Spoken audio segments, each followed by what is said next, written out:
a jet engine noise started going in my ears, and it started getting louder and louder. And then out of nowhere, two arms grabbed me and pulled me out of my body, catapulted me through the ceiling, and I was flying. They started coming night after night. I would wake up with these vibrations, strange noises, glass breaking, my name being called, all sorts of psychic phenomena. So let's say somebody's watching this and they're wanting to start experiencing higher states of consciousness. What advice would you have for them?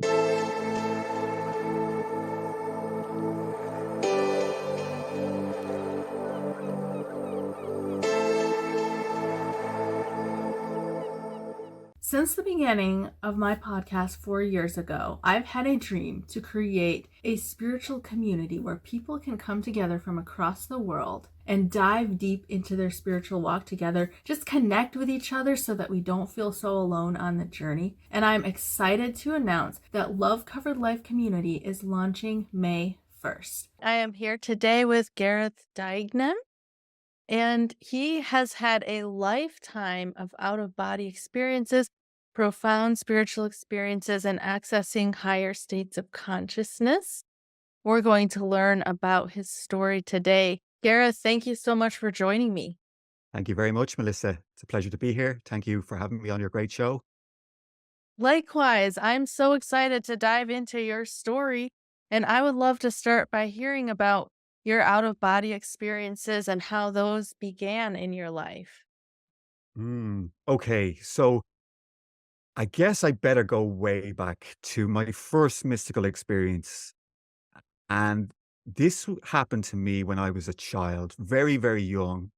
And I lived with my grandmother in just outside of Dublin city centre in an old Georgian house. And my bedroom was on the third floor. And I remember being put to bed one evening and waking up and being outside of my bedroom floating. And I can remember I must have been like 4 or 5 years of age, and I was able to control myself with my mind. So I was able to move from the door over to the stairwell. I was able to float down the stairs, down to the next landing, and then down. And I remember getting to the bottom and thinking to myself that I must have been bitten by a vampire, because only vampires could float and could fly, and this wasn't something that humans could do.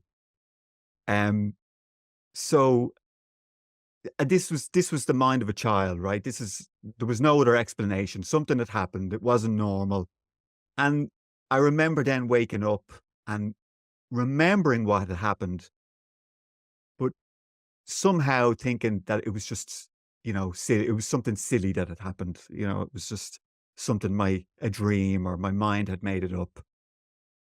So fast forward 27 years, 28 years later, I found myself sort of at the end of this sort of, I won't say depression, but there was something in me that all my life where I felt I just couldn't find lasting happiness in the outside world, no matter what I did. I had made all these goals that I wanted to achieve, like, a girlfriend or a car or a job. I even went and I created a business for myself. And every time I would get these things, I would discover that they would only find lasting happiness for a very short period of time. And then a few weeks later, that shiny feeling would disappear, and I was kind of left back where I was. So I kind of always had this sense that I couldn't find lasting happiness, and it was a fear. There was a fear in me of death and dying and the unknown. I wasn't religious, and something just I think it was just a book one day. I discovered a book by Dr. Brian Wise, and it was called Many Lives, Many Masters. And I started reading this book, and it was all about this hypnotherapist who would regress people back through their lives to find the cause of illnesses or pain in their body.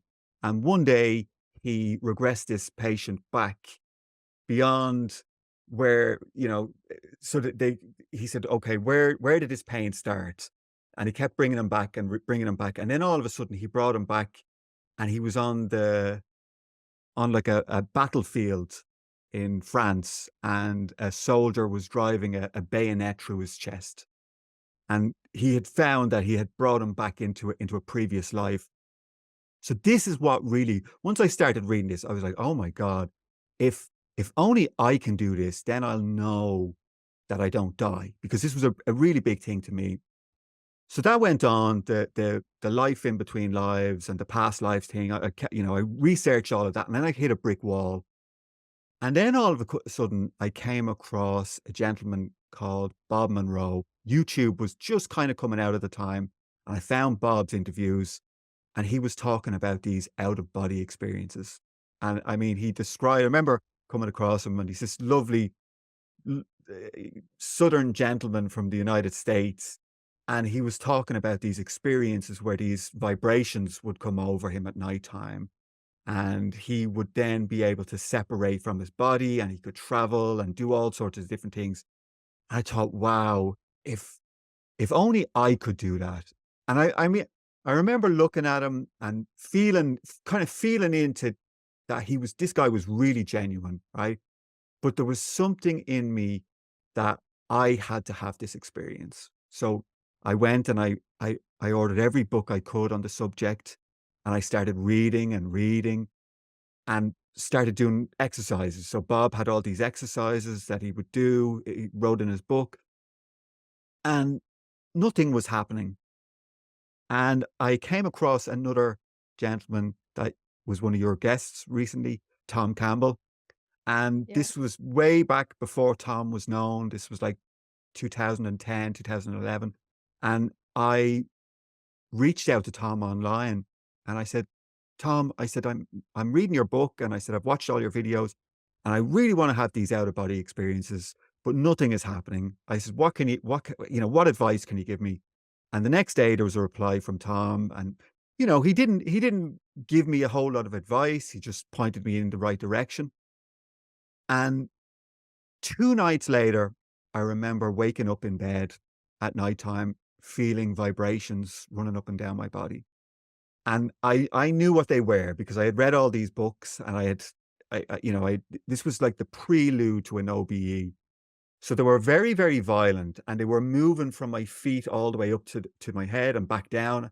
And I lay there, and I knew, I was like, this is it. This is the OBE, the prelude. And then all of a sudden, this really loud, almost like a jet engine noise started going in my ears, and it started getting louder and louder and louder and louder. And then it got to this, like, almost like a crescendo. And then out of nowhere, two arms just grabbed me underneath my arms and pulled me out of my body and catapulted me through the ceiling, through the roof of the house. And I was flying. And as I was flying, I was looking down, and I could see the fields, I could see roads, and I kept saying, "Oh my God, I've done it. I've got out of body. I've got out of body. I'm doing it." And then I eventually came down, and I landed in this field. And I looked at my hands, and I looked around, and I was like, "I got out of body." And then all of a sudden, what felt like an elastic band just catapulted me back into my body. I jumped up, and this rush of excitement, I was like, "Oh my God, I don't die. I don't die." If the body dies, there's a part of me that will live on. So I couldn't sleep that night. The next day, I just kept going. I was walking around. I just kept going, "I don't die. I don't die. It's real. This stuff is real." So I wrote to Tom, and I said, "Tom," I said, "it happened." And he said, "Well, well done." He said, "Keep doing what you're doing, and make sure that you don't get too excited, and see what happens."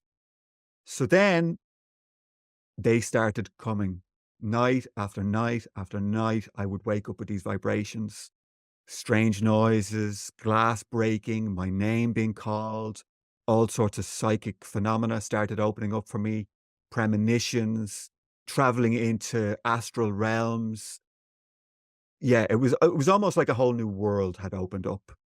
And I sort of went with this. I mean, I was really, really enjoying it. I felt really special. I felt like, I had received this very, very special gift. And it went on for about a year and a half, a little bit over a year and a half, and it would happen probably 3 3 or 4 times a week. And I had lots of really mystical experiences, lots of, like, great stories, but after about a year and a half, they started to die down, and I kind of feel that though I had a lot of spiritual work to do, and that the out of body experiences were sort of a distraction for me, and my real work was gonna eventually, be revealed. Thank you so much for sharing that. I already have several questions. Sure, sure. So, where should we start? So, it's interesting that you were trying to have an out of body experience. So, you must have known that your consciousness would live on. But when you finally experienced it, you just kept telling yourself, I don't die over and over. So, is it something about actually experiencing it that solidifies it for you? Oh, absolutely. I mean, it was a direct experience. It was like there was no doubt in my mind that I was existing outside of my physical body, and that part of me was eternal, right? It wasn't governed by the laws here. I could move through walls. I could float. I was beyond the body at this stage, and it had to be my direct experience.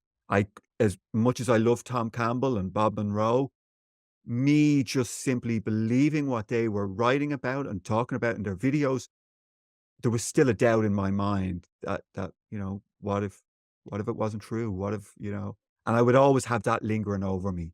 So I had to have it myself.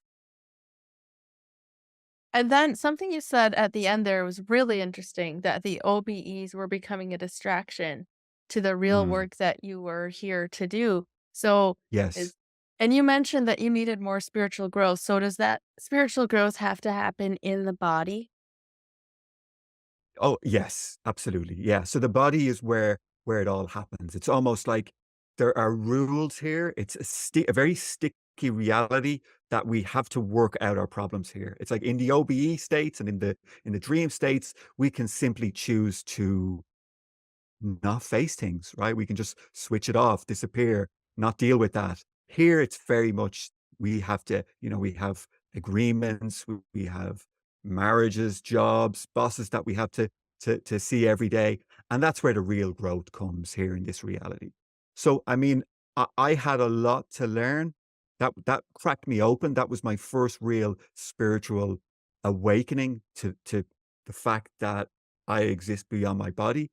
I then went through a series of teachings that went on for a number of years after the OBEs, and one of the main teachers that would turn up for me was Tom Campbell, and I would sit with Tom like we're sitting now. He would sit in front of me, we would talk for hours about spiritual stuff, the evolution of my consciousness, and these were lucid dreams, so they were not like regular dreams. These were really vivid. I could ask questions. I would find myself in like different scenarios where I would be kind of taught very, very important lessons, and that went on for quite a while. And then I got an illness, and the illness sort of knocked me. Yeah, yeah, yeah. So you mentioned you were talking to Tom Campbell. Was that happening in your Yeah. lucid dreams? Or did I Yes. misunderstand So you?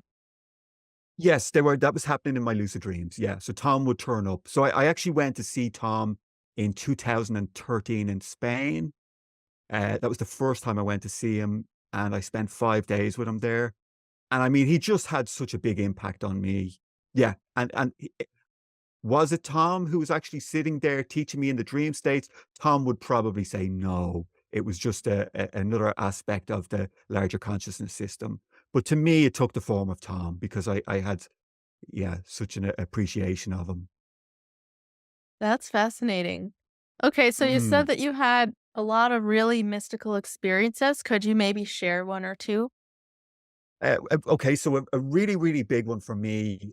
So the whole death process, I had this fear of death, and I remember I had this really bad illness that came on that lasted for about 2 or 3 years. And while I was going through it, I genuinely thought that I was dying. And one evening, there was an intelligence that would come, and it didn't speak to me like an individual. It was sort of just like these packets of information would come. And I remember them them it wasn't a them, but that's what I used to say, them, because it wasn't a he or a she, or I couldn't identify who they were, but it was just an intelligence. And they said to me, "We're going to go through the death process." And they said, "Are you ready?" And I said, "Okay." And they said, "We just want to make you feel very comfortable with what this is." And I was like, "Okay." They said, "There's nothing to be fearful of." And they were like, "Are you ready?" And I was like, "Okay." And then they would almost like guide me through this state that was going from waking to dreaming or waking to sleeping.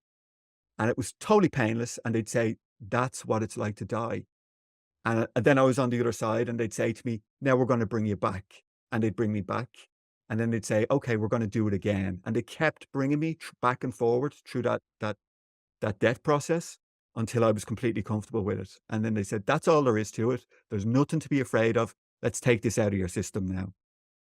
So that was a big thing as well, because there was a lot of fear around dying and death for me. Wow, that's fascinating. That's the first time I've heard Mm, someone describe something like that. yeah.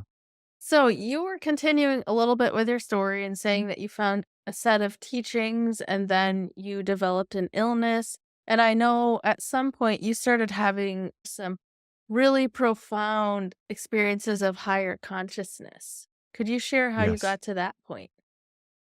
Okay. So the OBEs, they died down, and the illness came on, and I had a business, and the eventually I got through the illness. I got better, and I just sort of I had 2 children. I moved locations from my house, and yeah, just going about my life. Still had a meditation practice. I still love meditating, but I wasn't what you would call a spiritual seeker. I just meditated because it made me feel good. I was interested in having a better quality of life. There was a couple for a period of time. I was going to the gym, and I kept getting this feeling that something was happening. I'd walk in every morning, and it almost felt like something was trying to speak to me. And it was really weird. I don't know if you've ever watched The Truman Show. It sort of like I sort of felt like something was watching me, or, trying to communicate with me. And I would just get these weird messages with the songs, and it was just a really eerie kind of a sensation, like a presence always there watching. And this one morning I went in, it was like 7 a.m. back in 2016. And I just walked in one morning, and the gym was quite empty. And I looked around. It was a beautiful morning, and the sun was coming in through the windows. I went, "Wow." I said, and it was loud music. And I just said, "Everything that I'm experiencing, the music, the sun," I said, "it's not external from me, or my body." I said, "I'm experiencing all of that internally. It's all in my consciousness." And it was kind of like this aha moment. And then all of a sudden, it was like two pieces of Velcro were ripped in my brain. And it was like this. And it was like a lucid dream. So part of all of these OBEs that I was having, it was sort of like everything was preparing me for this moment. Because I also had lucid dreams. And I knew, so a lucid dream is where you become lucid in a dream state, and you know that you're dreaming, right? You're just like, "Oh my God, I know my body's back in my bed, but I'm here in this dream state." And you can move around and control the dream. This experience in the gym was something much greater than me, the universe, God, I don't know what name you want to put on it, but it was God dreaming itself into my form here. And all of a sudden, God woke up and looked out through my eyes and knew that he or she had been dreaming themselves into this character, Gareth, with all his problems, with his, the troubles from his business. And in that instant, I knew I was the universe. I knew that it had been a dream, and all of this reality, um, it was it. It was a manifestation. And then I started to look around and I could see that I was the walls, I was the machines, I was the music, I was the sun coming in through the window. And it started to become too much for me. It was like overwhelming.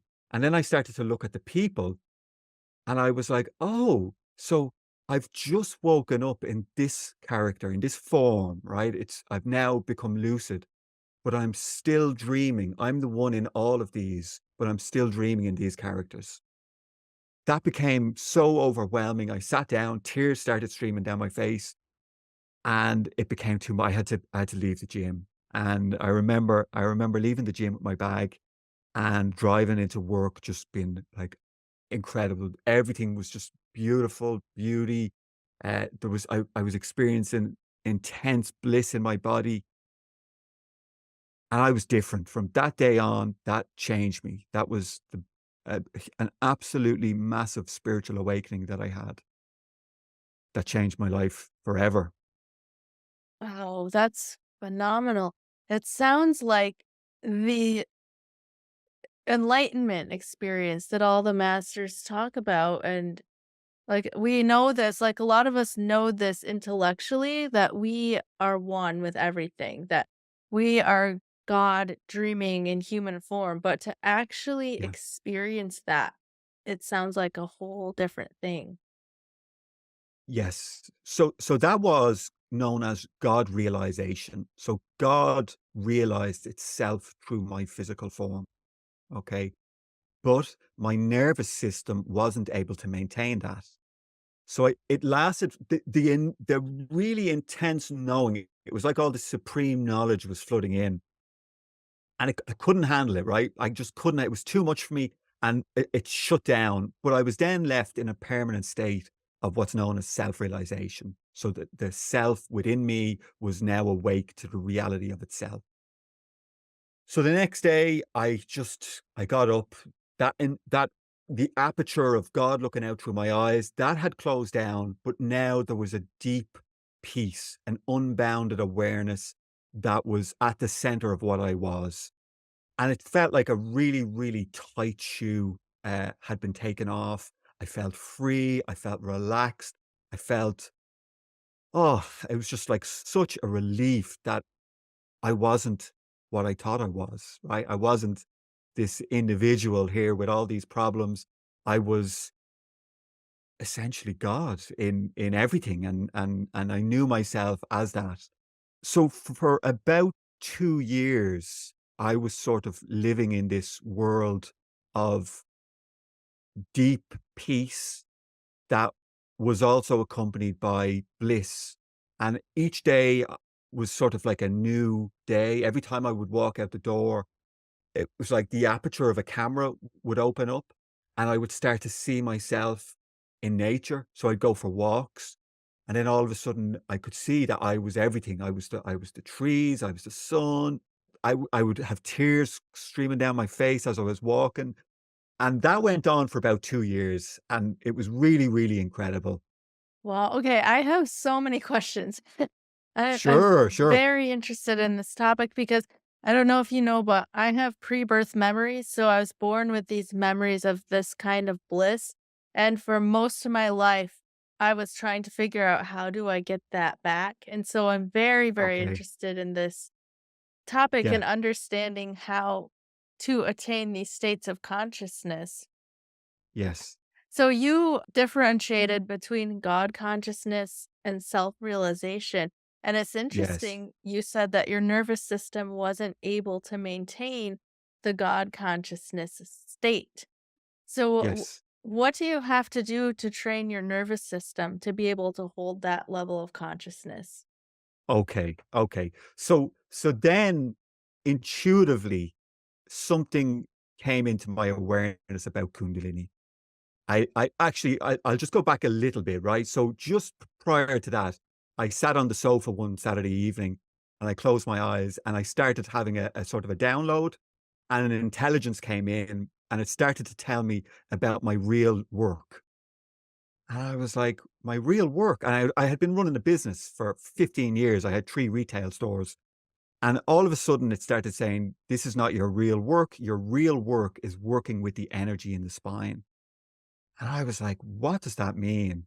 And then it told me that I had to stop eating meat. It told me that the the pools along the back of my spine, there were the chakras, it told me that they were blocked and that a lot of it was down to my diet and that I needed to stop eating all animal products to help the energy start moving. So the next I kinda was like, "Okay, I don't really know what to do with this, but it happened, so I'm gonna do it." So the next day I stopped eating meat. I actually just immediately went vegan, and then all of a sudden, this kundalini kept coming up for me. Kundalini, kundalini. Didn't really know what it was. When I got the message about working with the energy in the spine, I was thinking, "Is it like a chiropractor? Is that my real work? Is it" I just didn't know. I didn't know what kundalini was. So a couple of months later, I started researching it, came across this teacher, a Danish teacher, who gave a transmission known as Shaktipat, which is a transmission of grace that awakens the Kundalini. And I went to see him and I did a 3-day workshop with him where he gave me Shaktipat. After the intensive, I went into states of ecstatic bliss that were incredible. I I had in my early 20s, I had experimented with MDMA and ecstasy, and this was like I had taken half an ecstasy tablet, and it lasted 24/7, and it went on for 3 months. All the time. Wow. I had bliss in my face, bliss in my hands. My eyes used to roll. I would drive to work every day. My face would be like just bliss everywhere. And it was almost like I had won the spiritual lottery. This was it. This was like the pinnacle. After about 3 months, that bliss sort of started to taper off a little bit, right? There was lots of different mystical experiences going on as well at the meantime, but it started to kind of taper off a little bit. And I said, okay, it's gone. Maybe I'll go and see this teacher again. So the second time I flew to Copenhagen and I did another 3-day intensive with him. And when I got back about 2 or 3 weeks later, I had what's known as a full Kundalini awakening. So the Kundalini is your life force, right? Your that resides at the very base of the spine. And what happens when it can be dormant, it can be an arousal of Kundalini, or it can be in a state of awakening. So basically, it's like a little blue electric snake, and its tail is held in its mouth. And in its dormant state, it's at the base of the spine, and it's sort of responsible for keeping you alive, right? It keeps your heart beating, everything in your body works because of this little powerhouse at the base of the spine. As we start to awaken spiritually, right? The kundalini comes out of its resting place and eventually makes its way into the central channel, the sushumna, and it starts to rise up through the spinal column and it pierces through all the various chakras and it starts to purify, work on them, and rewire your nervous system to hold these greater states of consciousness. So it's almost like we awaken through our perceptions, how we perceive the world, right? Changes, and our relationship with the world changes. And then when the Kundalini comes online, it gives the body the experience of enlightenment. So the body gets to feel the bliss, the love, the oneness, the warmth. And shortly after the second intensive I did with this teacher, the Kundalini went all the way up into my brain. It went on for about 3 hours. I lay on the bed. I was paralyzed. It was one of the most beautiful experiences of my life. The energy was and I know, like, when I'm talking about this energy, it's not something that you go, "Oh, I think there's some energy in my spine." This is like somebody gets a plug and plugs it into the wall, and there's now this electrical current that's running up and down your spine. And it was hitting, blockages at the back of my neck, and eventually it got into the brain and expanded, and it was painful and blissful, the most blissful thing I've ever experienced. So that was the rewiring of my nervous system and syncing the 2 hemispheres of the brain for greater states of awareness. Wow, that's fascinating. So, do you have any advice that you give to people on how to safely awaken the Kundalini? Okay, so I work now. uh, I wrote a book. It's called Waking Up from the Dream, and I work with people. So I actually give Shaktipat, and I get a lot of people who come to me saying, "Gareth, I've awoken my Kundalini, and I'm having all sorts of problems." The people who run into the problems are people who try and access it themselves too early on, right? They read a book or they watch a YouTube video and they start doing all these breath works, bandits, locks, trying to force their own Kundalini awaken, right? That's not the right thing to do. It needs to be a very spontaneous, natural occurrence that happens as we start to spiritually awaken. Um, I mean, I would say the safest way to do it is to meditate with someone who has an awakened Kundalini or has had a full Kundalini awakening. That way, it's just a very natural thing that happens. It kind of meets you where you are. And if that is part of your process, then it will give you exactly what you need without having the we'll say the crisis that could come with awakening Kundalini prematurely. All right, I have a couple more questions about this part Sure. of your story. What is the difference between self realization and God consciousness? Okay. So self-realization is when what we are, right? The awareness that's in behind our personalities. So most people on the planet, they identify as this individual, right? I have a name, my, I'm male, I'm female, I am my thoughts, my identity, the emotions, this body is me, I was born and I'm going to die, right? That's 99.999% of the planet. That's what they identify as. But as we start to awaken, this awareness starts to come in. And I don't know if your listeners are familiar with Eckhart Tolle, right? Eckhart Tolle is all about practicing the power of now. And that's sort of like a doorway to sensing this awareness. The gaps in the stream of thought start to come. And we start to get a sense of something looking in on our lives, listening to us, looking out through our eyes as we work on our computers.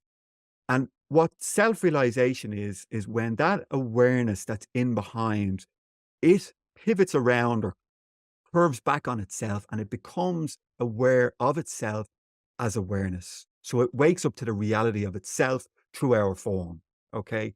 When that happens, you're still you, right? You still have your personality. The body is still here. We still have our problems, but we know ourselves as unbounded awareness that was never born and will never die. And it brings great peace. Whereas God realization is God having the experience of waking up to itself through our physical form. So Okay. it knows itself through us. It gets to experience what it is through our form. Okay, that makes sense. And that's usually very that's usually at the very end levels of enlightenment. So the Hmm. very first one is usually the self-realization. Hmm. Okay. So the self realization is more of the awareness that there's a higher consciousness observing, or Yes. okay. Yes, yes. And And it know then, it yeah, it's not just witnessing, but it knows itself. hmm. That's the difference, right? It usually comes with a click or a defining moment.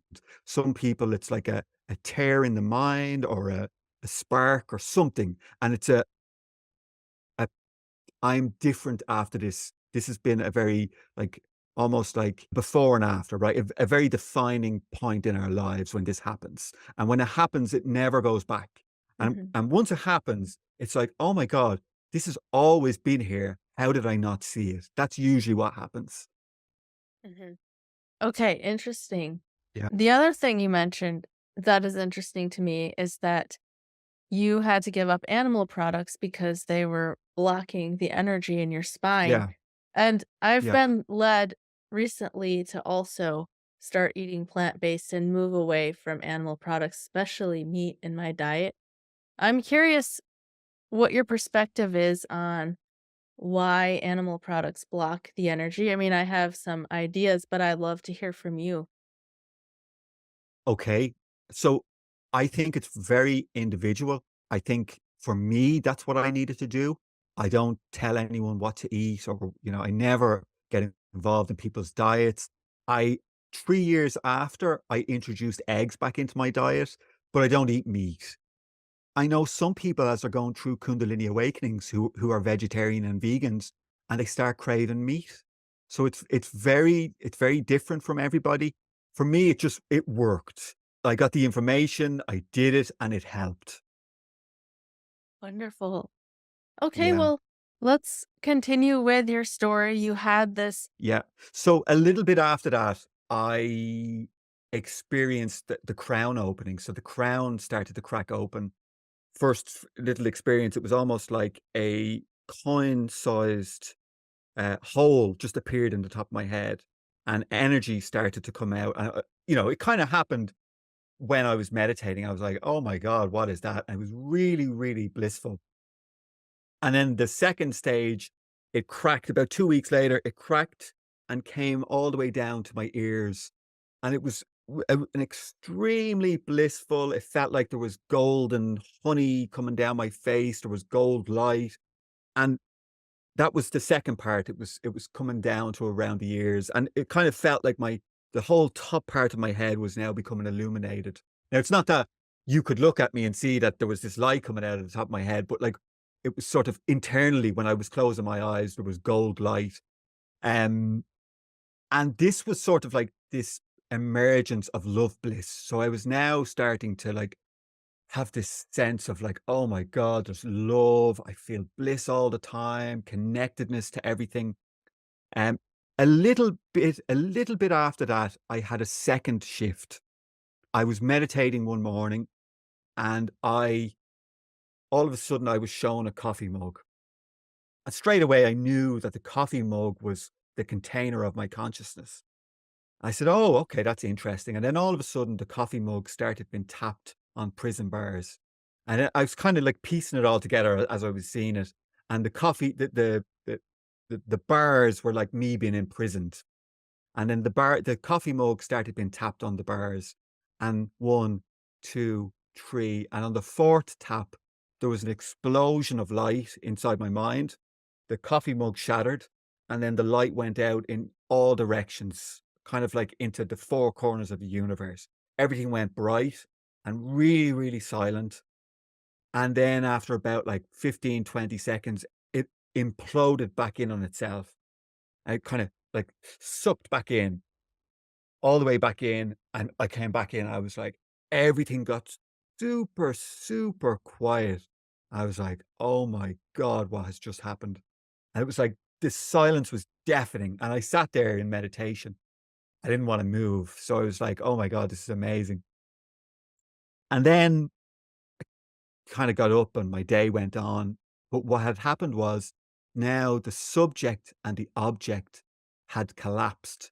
So so the factor that was separating me from the world, right? My consciousness and the collective consciousness had collapsed, and there was now only everything existed as one. So what that felt like was that the edges of my body had now disappeared, and my consciousness was now merging with everything. And it kind of it's hard to explain, but it sort of feels like you're sitting in a very cinematic, panoramic cinema, and you feel like you're home. You're just sort of you are an extension of everything around you, and you merge into it. And that was a shift into what's known as unity consciousness. We have self realization, God consciousness, unity consciousness. Is that the order Yes. that things typically progress? Yeah, it's not linear. So you can actually have some people have awakenings and they could get glimpses of unity consciousness. Or I at the very first awakening, I had a glimpse of God consciousness. God woke up and looked out through my eyes. But there was also two other experiences that came very close. So I started then experiencing samadhi. Samadhi is a state of effortless meditation. This would come daily, kind of, and it feels like it's the absolute coming and pulling you into meditation, not you sitting and having a meditation every day. And this was going on daily for about 3 months. And one evening I came home and I sat down to meditate, and all of a sudden something else opened up. It was like a blackness. And it was actually, I got quite afraid when it happened because it felt like this was annihilation. This was the end of everything. This was the end of me. This wasn't a near death experience. Well, it kind of was a near death experience, but it was more than death. This was annihilation. It was like I was going to be erased. And there was some fear just as I was being pulled into it. And then I just went, no, I have to do this. I have to go. And I let go. And it was kind of like falling into an abyss. And there was it kind of felt like I had stepped in front of a juggernaut, right? And I was about to die, and I was gone, just taken, gone, no experience, very, very little awareness of what had happened, and I was gone for hours. And then all of a sudden, I knew I had to come back, and the consciousness started coming back and coming back into my system. And then the fear came back, and it was like, oh, what's just happened? Am I okay? And I had been sucked into what's known as Brahman, which is beyond existence, the no thingness, no attributes. But I didn't know what it was. I had no clue what that was. I had no knowledge. I had never read about it. The next night, I came up to sit and meditate. Again, something started to take me, and this time I was brought into this cyan blue of shimmering consciousness, and this was God. This was straight away, I got the sense that this was what's known as Krishna consciousness, right? God, the mind of God. But this time I was able to stay there, and I became it. So it was like a sea of pure potential, pure love, absolute brilliance, and the most beautiful blue that I've ever seen. And then all of a sudden, it was like I was it. It was me. I existed there as it, and I started to almost laugh at this individual who was Gareth back in creation, who was going through all these mystical experiences and had thought he was, awakened or in realization, because from this place, from this plane of existence, I was laughable. How could there be something separate having an experience of the absolute? So that was me having another experience of in the almost like the impersonal version of God. Yeah. Wow. Okay. So I would like to ask you more about the Brahman state. So is Yes. this, Yes. would you say this is similar to the state the near death experiencers, they call it the void when it's like no thing, but yet it contains everything? Yeah. So my understanding of what it is, right? The intellect can't know Brahman. Okay. It basically, it is what our souls are. Our souls are droplets of it. Okay. And we are also a spark of that divine blue Krishna consciousness or God consciousness. So we're both. Our soul is a droplet of that ocean of nothingness that's beyond creation. And then we're also a spark of God. And it's brought down, combined as one in our individuals. So part of the journey is a remembering, a going from the identity of, oh, I'm an individual, to knowing ourselves as the self seeing itself in the outside world, knowing itself as unity, and eventually then becoming one with Brahman, knowing itself as Brahman, noting this. I mean, there's a lot of people who use different words, void, and I'm not sure that that is Brahman. It can also just be awareness as well. Right. So when you were in the Brahman state, you said you had very little awareness. Did you like have any awareness of what was happening to you, or what was that? Or language is limiting, So but it's very limiting, but like I wasn't human. There was no Garrett, there was no me, there was no body, there was no life world, but I somehow knew myself as very, very limited, dim awareness, right? Very, very dark.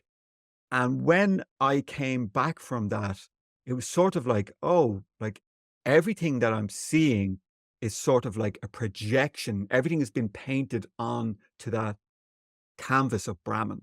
So I started to see the world then as an illusion. It didn't really exist for me. I mean, I was here, I was seeing stuff, but as I turned away, everything would sort of disappear or crumble. So, and that included loved ones, my children, as soon as I would, turn away, I wouldn't have any sort of recall of who they were or what they were until I would see them again a couple of hours later, or my parents would just as soon as I'd say goodbye, they no longer existed. My mind just wouldn't go to where they were, and all that existed was what was in front of me. So a pure And that present moment awareness. oh, totally, and the mind just got very, very quiet, and that went on for about 2 years. There was about 2 years of integration of that phase. And even a lot of the bliss disappeared, like all of them really beautiful experiences I was having, that disappeared. My experience of I am enlightened disappeared. Enlightenment was gone. Mm. It was taken away with the Brahman.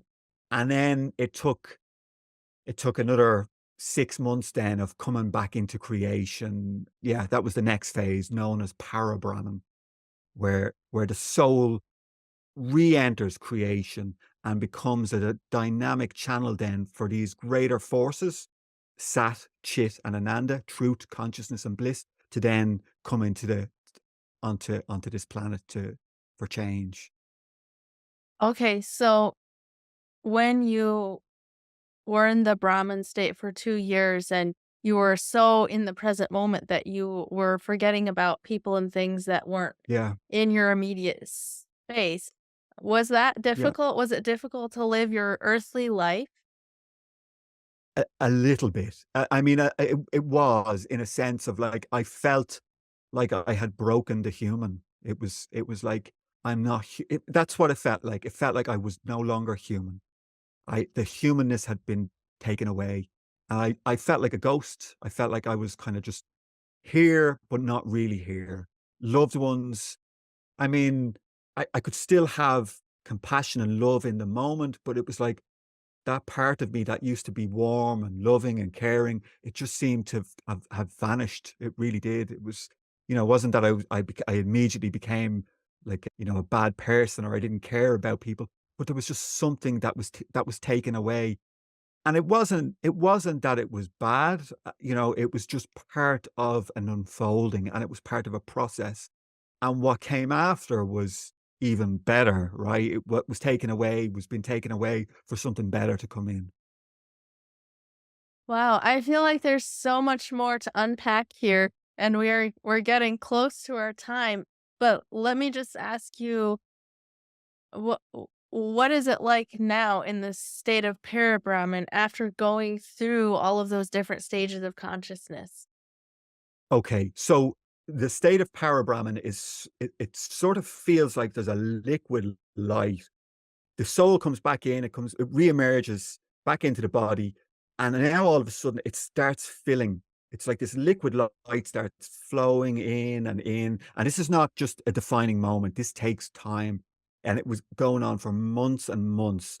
The liquid lights coming in, flowing in through the top of my head over and over and over again, and divinity is coming in. It's like pure divinity. It almost feels like it's like holiness is starting to shine through this physical form.